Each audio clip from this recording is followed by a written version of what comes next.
Good afternoon, class, and welcome to Logic. I'm not there, I'm here, and this isn't today for me.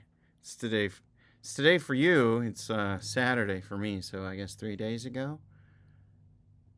Man, that'll mess with your head, won't it? Let's just go ahead and get into logic, shall we?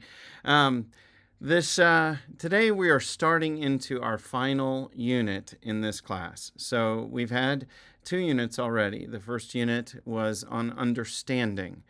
There we looked at how do we share understanding between persons? What is it that conveys thought? I start with a concept in my mind. I want it to get into yours. I use a term to accomplish that, a word or a phrase that communicates the concept that's inside my mind. And I can do it through the written word or I can do it by speaking. And if I speak, a sound goes from my mouth and it moves through the room and it goes into your ear. And when you hear it, the concept that's in my head, if I've got a good, clear, unambiguous term, it shows up in your head. That same concept goes from my mind to yours. So we're able to share thought with language. And if we don't understand one another, then we predicate our terms. We reach shared understanding until the same concept that's in my mind is in your mind. So that was the first unit. We explored how to predicate and all that fun stuff. In the second unit, we went to judging. And what we judge for is we judge statements for their truth. I want to know, what does that mean? And what I'm doing when I judge is I'm judging a proposition. You have given me a declarative sentence that proposes something. And so that proposition suggests a relationship between a subject term and a predicate term. And that relationship is either affirmed or denied, and I'm either talking about all of my subject or just some of my subject. So all apples are fruit. Some walruses make bad pets. Those are propositional phrases. And the moment that I hear them, I begin to assess it. Well, is that true? Some artichokes are prickly. Someone threw an artichoke at Frank. I immediately hear a statement and I start going, is that true? The truth test is me. And so we didn't really explore how to test for truth because we're already set up to do it. You do it automatically. It's very hard for you to not do it. But we did then say, okay, well, if I know the truth value of a proposition, well, what else do I know? And that's most of what we studied in the propositions unit. We kind of tore into it to say, okay, well, what are we dealing with here? We know that all S is P. What do I know about the statement with the same subject and predicate term, no S is P, or some S is not P? What do I know about those things? And if I know all S is P, well, does that mean that some P is S? Yes, in fact, it does mean that. I can do these changes and I can infer things. That's what we studied in the second level. At this third level is what all of logic has been going for, and that's how to make an argument. An argument is about the relationship between propositions, and a properly structured argument is one that is valid. A properly used term is one that is clear and unambiguous.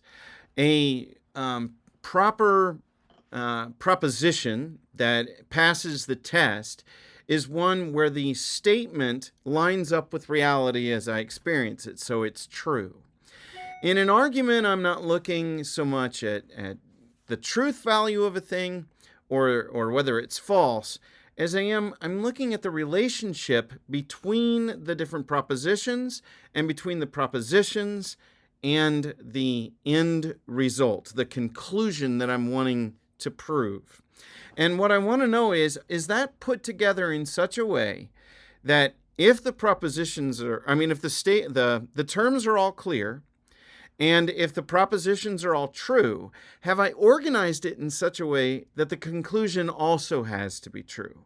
So I have to look at the relationship that I would have between my propositions and my conclusion. And if there is no way that the conclusion can possibly be false, then I've got a valid argument.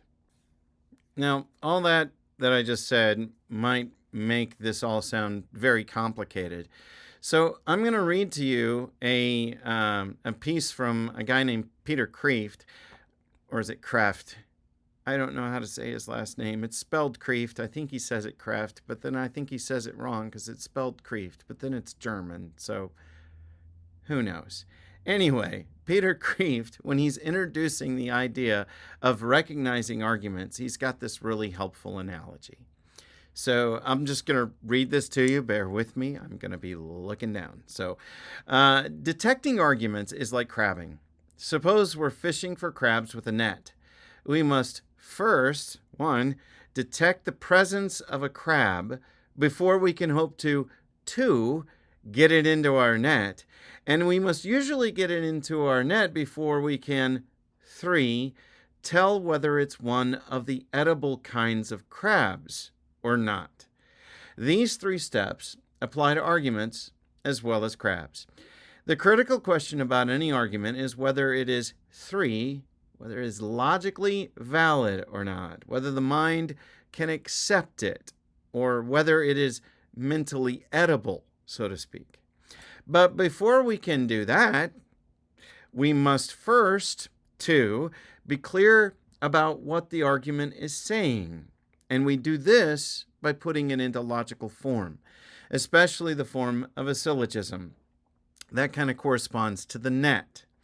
Advanced fishermen might do without a net, and advanced logicians can bypass the step of putting ordinary language arguments into logical form. But beginners in logic definitely need to put an argument into logical form before they can see whether it is valid or not. Just as beginning crabbers need to get the crab into the net before they can see whether it's edible or not.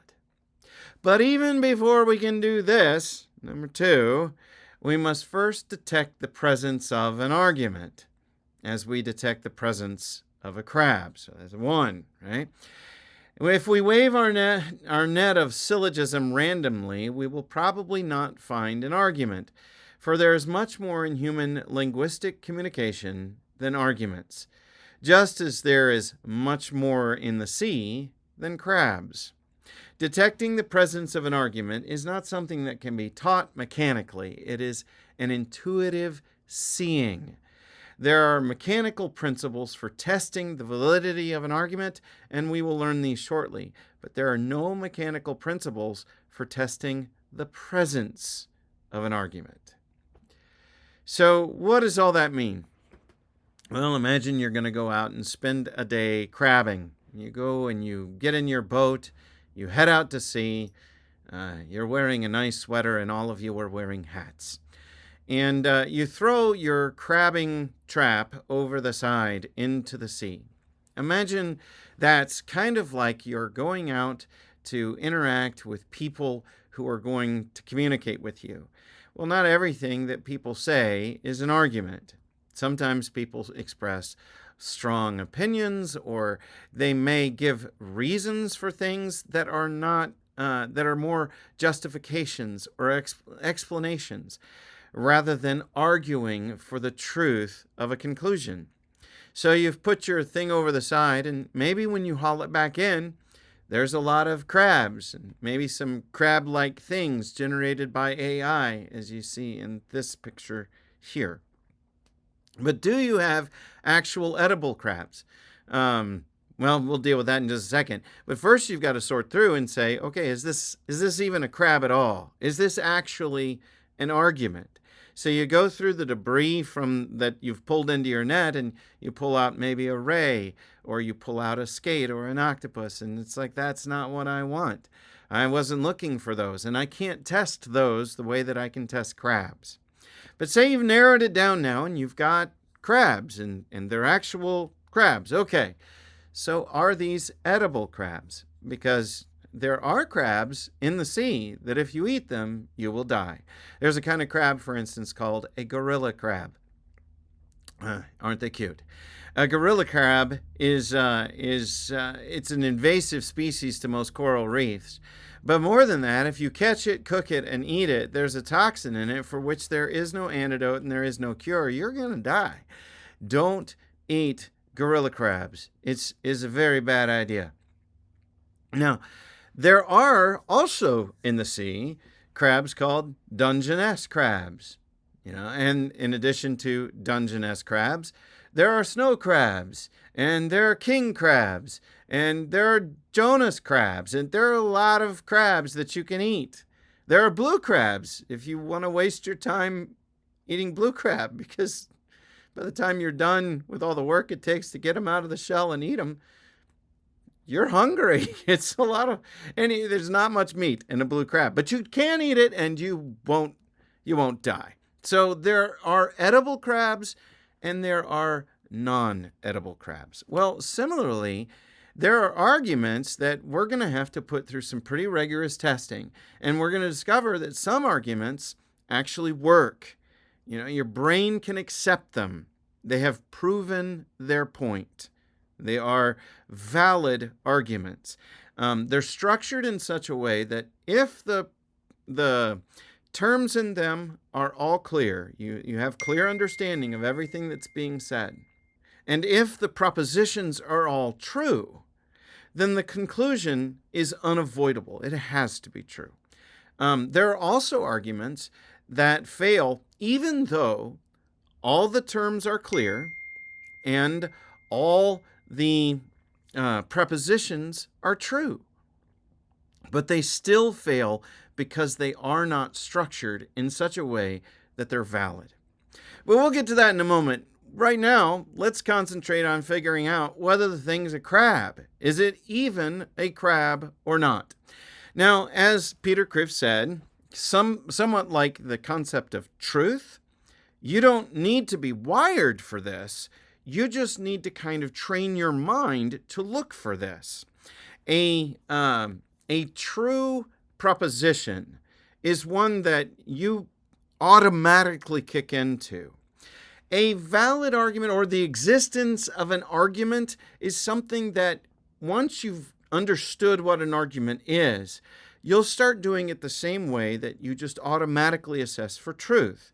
But we have to get our heads around it, and there isn't a way, a forced way that we can say, oh, I know for sure I've got this.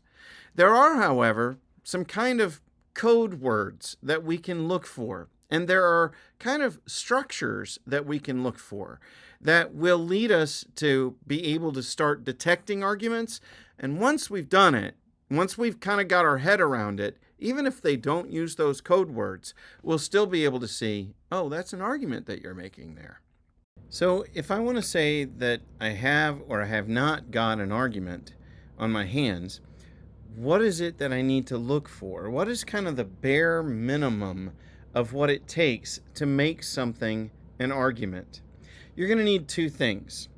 One, and we're going to start kind of at the end here, is that you need the thing that you're trying to prove. That's called your conclusion. And this is the thing that you're wanting someone to believe, or that someone else is wanting you to believe. You're trying to persuade when you're making an argument. You're trying to prove that this thing is true or this thing is not true, or you're having that delivered to you. Someone's trying to lead you to a conclusion. The other thing, in order for it to be an argument, is you need at least one premise, one reason to believe the thing is true. So let's look quickly at a chart. I've got this chart here that we can look at and see that, okay, when I'm doing an argument, on the one hand, we start on the left-hand side with the premises, and those are reasons or proof or evidence that I'm giving, and I'm giving those premises, and there has to be at least one of these. There doesn't always have to be multiple premises in every argument, but if I'm making an argument, I have to give you at least one reason to believe the conclusion. And so those are the reasons, the proof, the evidence, and then the conclusion is what I'm trying to prove to be true. And about the premises, if these are true, if I'm making an argument, and if they relate to each other the right way, then the conclusion also has to be true. And the conclusion has to be true because of the premises. So the reason that reasoning is called reasoning is that when you do it, what you're doing is you're giving someone reasons to believe a conclusion. That's what reasoning is. That's what arguments are. They are the relationship between the reasons and the conclusion. Now, I told you a few moments ago that you can spot arguments by looking for certain things. And the most obvious is the thing that I've just been talking about. You need to look for that structure of a thing that they want you to believe and then a collection of reasons to believe that thing. If you see that, you definitely got an argument. But is there anything else you can be looking for? Well, in fact, there is. You can look for key words. There are certain words that kind of designate an argument. I've got a handout for you with this, and it's got a very long list, but I can give you just a couple of kind of representative examples of the sort of things that you might hear. For instance, when the premise comes first, you might hear some of the words that you see on the screen right now. In an actual syllogism, you will almost always hear the top one on that list. Therefore, that Socrates is a man and all men are mortal, and therefore Socrates is mortal. That word therefore, if you hear it, that's almost always in an argument, and often in a very formal one. But you might hear things like, it follows that. You hear the reasons to believe something, and then you hear, it follows that. Like, well, the car was being driven recklessly, and it crashed into this woman and killed her, and it follows that the driver of that car is responsible for that. Or as a result of that, or it stands to reason that, or so. The word so is very often placed between the reasons to believe something and the thing that they want you to believe. So that's the structure where the premise comes first, and then the thing they want you to believe, the conclusion, comes second or comes last. You might also have a structure where the conclusion is stated first, followed by things the reasons to believe that conclusion.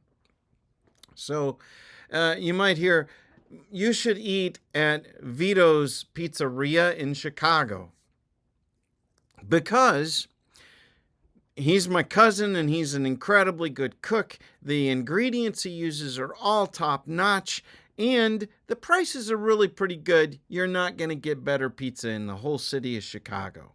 Now, what I've just done is I've told you, this is something you should believe. I should eat at that restaurant. And that statement was followed by the word because, and then I actually gave you 4 premises, which I can't remember anymore, but 4 reasons why you should eat at Vito's, right?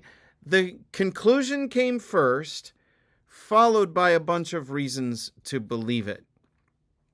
The word for is often used, especially if someone's being kind of formal in building an argument. They might say, well, we know that it was John who was in the house, for Larry had been walking around and got mud all over his shoes, but there was no mud in the house. And Sally was still in the garage. She was trapped in there when we found her. So it couldn't have been her. And really, that's all the people we had. So it had to be John. And you notice in that little thing that I did just there, I began with the conclusion you needed to believe, and then I ended with it again. But in between, I had given you a bunch of reasons to believe it, a bunch of premises. Well, the word for was used in that formal way to let you know, okay, I'm about to start giving you reasons to believe what I've just said. Or if you hear, the reason that I say that is, like, your son ate my candy bar. And the reason that I say that is I left my candy bar on the counter and I went out to get the groceries out of the car. And when I came back in, my candy bar was gone and your son had chocolate all over his face. Okay, well, in that argument, what I've told you is your son ate my candy bar. And then I followed it with a bunch of reasons to believe that. And I told you that's what I was going to do. I said the reason that I say that is, okay, at that point, I know I've got an argument. Right?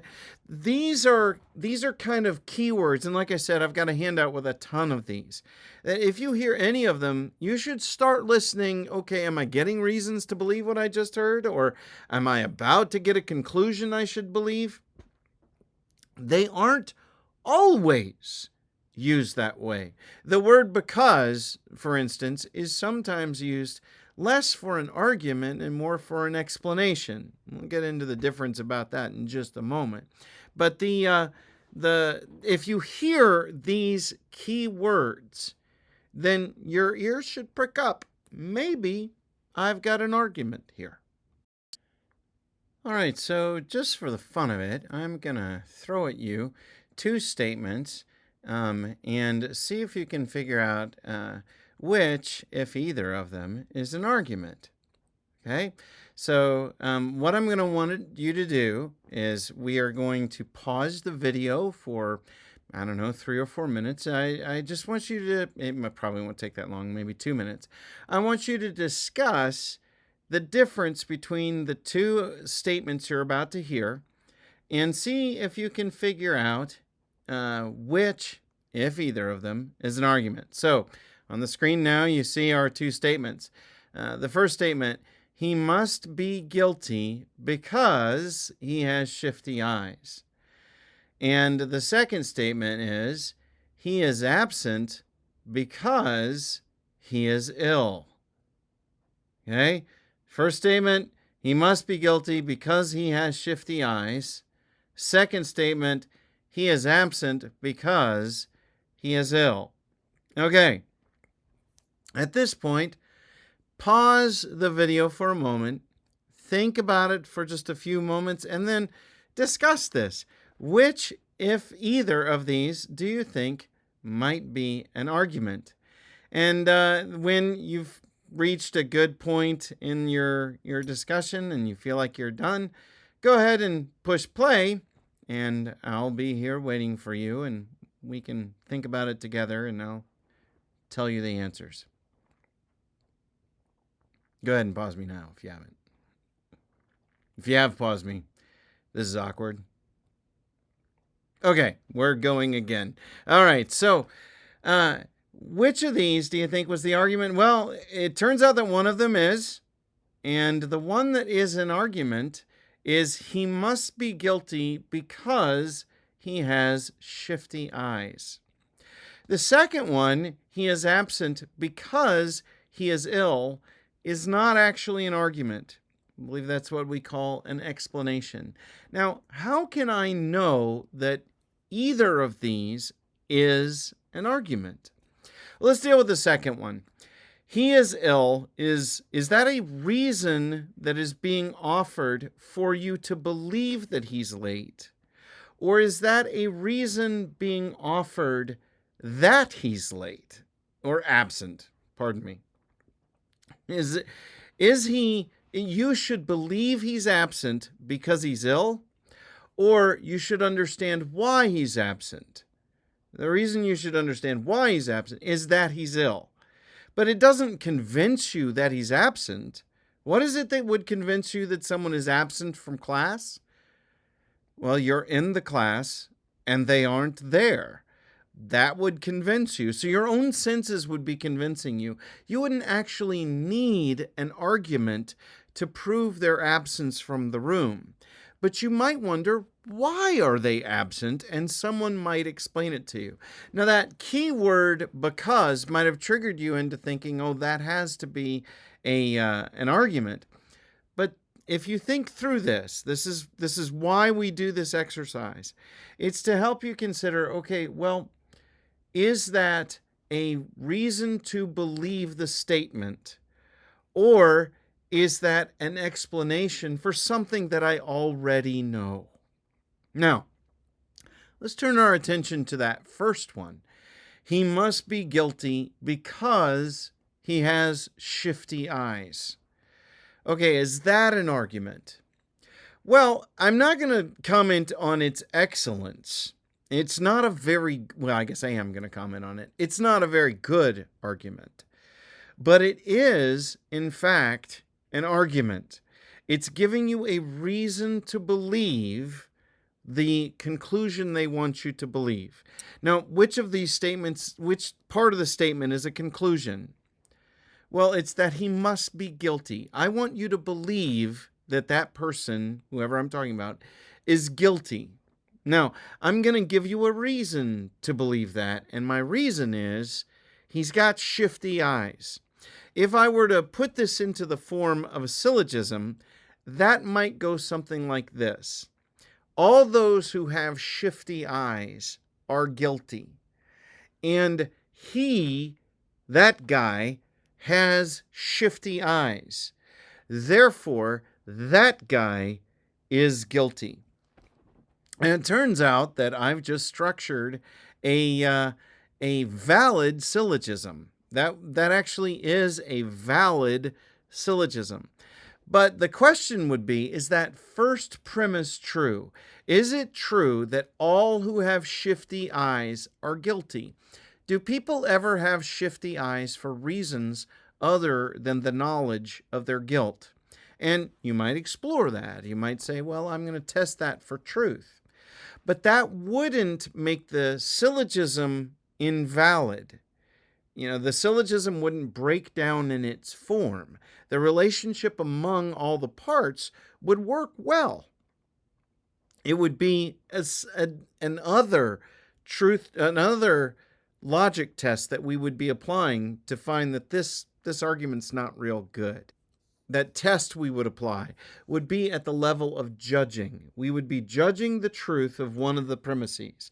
All that are guilty have shifty eyes.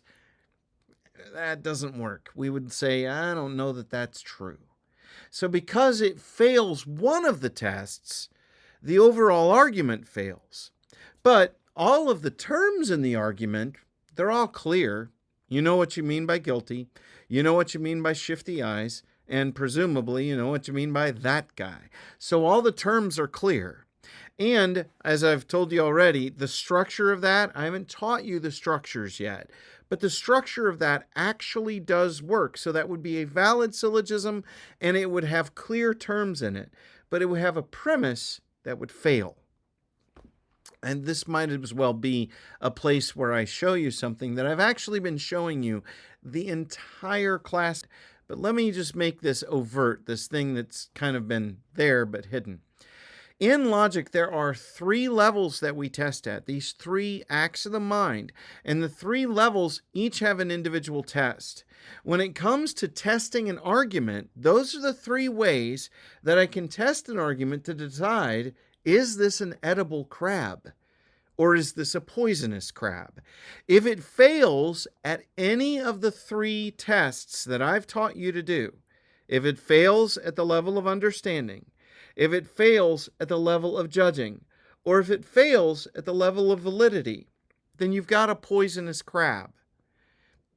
If it passes all 3 of those tests, then even if I don't want to believe the conclusion that's in the argument, honesty compels me to say, well, I may not want to believe that, but I kind of have to, because that must be true. If all of the terms are clear, and if all of the premises are true, and if the argument is structured in such a way that it's valid, then I have to admit the truth of the conclusion, because otherwise it'll break the laws of the universe. All right, so what we're going to do now is do a little bit of fun start and stop work. So what I've done, I've put in front of you kind of the 2 basic ways that are really useful for spotting arguments. One is the structure, either the conclusion followed by reasons to believe it, or reasons to believe it followed by the conclusion. If you see that kind of structure, you're dealing with an argument. And the other is to look for keywords like so or because or therefore or for. Those kinds of things are clues that you're dealing with an argument. Okay, so what we'll do for the next few minutes is I've got 1, 2, 3, 4, 5, 6 of these. We're going to start and stop. Stop me after we've read the argument or the not an argument, whatever, the paragraph. Go ahead and stop me. And then I want you guys to first, on your own, write down, is it an argument? Second, write down what you think the conclusion is. And third, write down a reason or two that's here for why you should believe that conclusion. Make sense? So, is it an argument? If it is, what's the conclusion? And what's a reason or two to believe the conclusion? And if it's not an argument, obviously, you don't do the second two. Okay, so without further ado, we'll do that start and stop stuff. So, here's the argument. You see it on the screen now. I don't think the teenagers ought to be allowed to drive, at least not until they get to be 18 or 19 years old. When I was 15, I was with a friend who was 17, but he was driving like a fool, and he almost got us killed more than once. And I know a bunch of people get killed because they drive badly when they're young. I just don't think it's a good idea. Okay, so remember, is it an argument, yes or no? If it is, what do they want you to believe? And third, why are there balloons going up behind me? I don't know how I did that. That was really weird. I hope that shows up in the final sketch. Anyway, third, what is a reason or two to believe it? Okay, so we will pause, and I'll put this back up on the screen so you can see it, and we'll pause me and go ahead and spend, I don't know, a minute or so, do that work, and then talk about it together. Whenever you feel like you're ready to have me back and talking to you, we'll move on to the next one. Okay, go. All right, so the next one is, do you think it will rain today? I'm trying to decide if I should bring my umbrella, and I just wonder if it will rain today. Okay, so, is it an argument? If so, what do they want you to believe? And what are a reason or two to believe that thing? Okay, ready? Go, pause me. Okay. Next one. So it's like this. I bought a box of raisins. I ate the raisins, and they made my stomach hurt. And then I had to spend like 2 hours in the bathroom, and you don't want to know what that was about. So what I'm saying is, unless those were like poison raisins or something, I don't think I eat raisins anymore. I think I'm allergic to raisins. Okay. Is it an argument? If so, what's the conclusion? What do they want you to believe? And what's a reason or two to believe that conclusion? All right, I'm putting it back on the screen. Go, pause me. All right, next one. I like chocolate ice cream more than strawberry ice cream. My brother is the other way around, but my brother also sometimes sucks on his socks, so I think we all know who is right here. Okay, is it an argument? If so, what do they want you to believe? And what's a reason or two to believe it? All right, pause me. I'm putting it back up. Go. Okay. All right, so the next one. All ducks have flat feet. All elephants have flat feet. Therefore, all elephants are ducks. All right. Is it an argument? If so, what do they want you to believe? And what's some reasons to believe it? Okay, pause me. I'm putting it back up. Pause me. Talk about it. Go. All right. That was fun. I hope you had as good of a time as I did. Okay, so I want you to notice that not all of those were arguments, and not all of them were the arguments that were arguments were terribly successful. I doubt you were convinced to believe that all elephants are ducks, partly because you just know that's false, but also because that argument doesn't work. Okay, so Why doesn't it work? Well, what we're dealing with when we're looking at an argument that works or it doesn't work is the question of validity. And I hope we've launched you into the realm where you're beginning to know what we're talking about when we talk about an argument. And don't worry, you'll get more experience spotting arguments in the future in this class. But I do want to go ahead and introduce you to the test that we have for arguments. And that has to do with, is a thing valid or not? And validity has to do with the relationship that exists among the premises in your argument. Have you put together the premises in such a way that the conclusion is a true statement, and it has to be, because the premises compel the truth of the conclusion. When you assess an argument, you don't actually assess the truth of the conclusion first. The assessment you're going to do for the truth values will be of the two premises in a syllogism, or all of the premises. If there's say 10 reasons to believe that an argument is true, you'd assess the truth value of all 10 of those. You'd look through all of them and see, is that working, and does it convince me? And you'd do the work of all the terms that you had. In a syllogism, you should just have 3 terms. And you'd look at those and say, do I understand those 3 terms, and are they being used the same way all the way through the argument? Okay. But when it comes to validity, that isn't truth. Truth has to do with the relationship between a statement and the universe we live in. But validity doesn't. Validity is internal to the argument, and it's looking at the relationship that exists among the various premises in the argument. A good way of thinking about this, or beginning to think about this, is to use a few analogies. One that I like to use is the idea of a river or a small stream that is just too broad for you to leap across. You can't get across the river by just jumping. However, there are in that river a series of stones. And validity has to do with the relationship that exists among those stones. Are all those stones useful for stepping on? Are they close enough to the shore that you stand on? And are they close enough to the shore you're trying to get to? And while it's in the river, are they close enough to each other? Okay, what's the relationship among all those stones, the bank you're on, and the far bank? Validity is a bit like that. In a valid argument, it is possible to get across the river without getting your feet wet. In an invalid argument, you can't. You can't get from one side to the other because the relationship between the premises, or maybe the two premises are fine, but the relationship between the premises and the conclusion is bad. Here's a few images for you to think about. Could you get across this river? Assuming that you can get onto that first stone, yeah, you can get across that. But what if you can't get onto that first stone? What if the image looked like this? And that stone is actually quite a ways away. Well, then that's not a footbridge you can use to get across the river.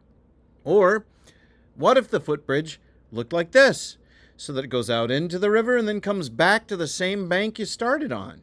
Well, why would you use that footbridge? That's no good. You want to get across to the other side.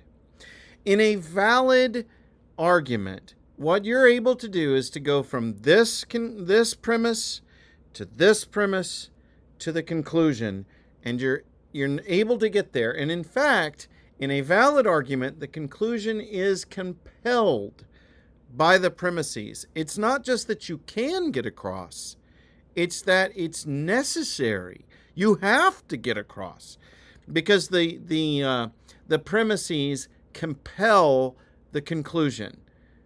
Okay? Another example, another analogy that I like to use, these kind of sink the idea of validity into your head. Imagine that you're crossing a stream. Instead of on stones that you can walk across, you're going to use a footbridge like this one. Okay? And that's kind of rickety. I don't know that I'd want to get on that. But actually, as I look at it, I can get across the river on that one. How about this one? You can't get to the first board. That first board is way out there. Okay? So the relationship between the premises is too spread out. They don't connect properly. And in the footbridge example, if I had other images, I might show you an image where there's a hole in the middle of the footbridge, or the hole is on the other side. The relationship between the premises is too far apart or too close together, or they overlap too much, or maybe the terms differ, or the relationship between the premises is fine, but they don't include or entail the conclusion. They don't force or compel the conclusion. Another example is that a valid argument is one like a bridge. Would you want to use this bridge? I mean, clearly not. That's obviously AI generated. But I've seen bridges like that, actually. In this area, last October, I saw bridges that looked a lot like that. You don't want to use those bridges. Okay? A valid argument is one where the conclusions connect together appropriately, and the ideas in those premises connect to the conclusion in such a way that the conclusion is actually being told to you in the two premises. You don't actually have to say the conclusion because it's already said in the two premises, and you say it to make it overt. That is a valid argument. And one that doesn't do that, or one that kind of does it, but it leaves it possible that conclusion's not true. If there's any way for the conclusion not to be true, then the argument isn't valid. It hasn't proven its conclusion. It may have suggested that conclusion is possible, but in validity, we don't want possible. We want necessary. Okay? So, for instance, our old standby is the one about Socrates. So, all men are mortal, meaning that the entire race, all men and women, everybody, if they're human, they share the attribute of mortality. And then Socrates is a man. Socrates is human. Okay, well, if both of those are true and the terms are all clear, then I don't actually have to tell you, do I? You know that whoever's knocking on your door is not Socrates. And how do you know? Because Socrates is dead, because Socrates was mortal, and that was 2,300 plus years ago. So yeah, no, he's dead. He's very dead, right? But Socrates is mortal. If all men are mortal and Socrates is a man, then Socrates is mortal. If he's in the class and the whole class shares this attribute, then he also shares the attribute. He has to. There's no way for him not to. It's necessary, right? Those stones are laid in the creek. All men are mortal is laid in the creek, and Socrates is a man. And then the conclusion is the other bank of the creek. Socrates also has to be mortal, right? Now, let me change one of the premises and just go ahead and accept this as though this premise is all you know, right? These premises are all the information you have. You don't have your own experience of humanity. You just know what I'm about to tell you, okay? So, some men are mortal, and Socrates is a man, therefore Socrates is mortal. Is that a successful argument? Well, no, it's not. It's not. Because some men are mortal doesn't tell me that all people share that trait. And Socrates being a man doesn't necessarily mean that Socrates is in the part of humanity that shares the trait of mortality. Maybe he's in the part of humanity that doesn't have that mortal trait. And therefore, you better check your door. It could be Socrates. That argument doesn't work. Now, we're going to talk in future classes about why that argument doesn't work. There are strict laws about which syllogisms work. And again, we're learning syllogistic logic so that we can come to think logically when we're not using syllogisms, so that we can recognize arguments and then start measuring that argument against what we know about how syllogisms work to be able to say, does that argument work? Does that hold together or not? Does that give me certainty? Does it give me possibility, probability? We will talk about that more in future classes, but I just want you to see here in this beginning that validity has to do with the relationship. Does it get you across the stream? Does the footbridge have a complete footbridge that could get you from one bank to the other? Does the bridge hold, or is it washed out? That's what we're looking at when we look at validity, is the relationship among the premises such that you can get from the one premise to the other premise to the conclusion, and the conclusion's unavoidable. You have to get there with dry feet.